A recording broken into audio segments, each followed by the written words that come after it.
Ее свист стал визитной карточкой певицы.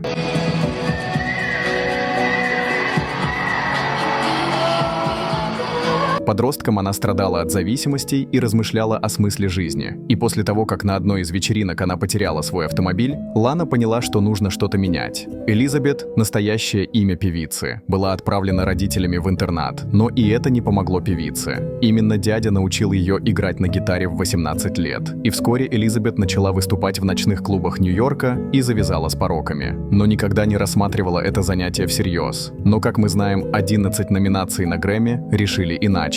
Только вдумайтесь, ее песня «Born to Die» Honey, I'm on fire.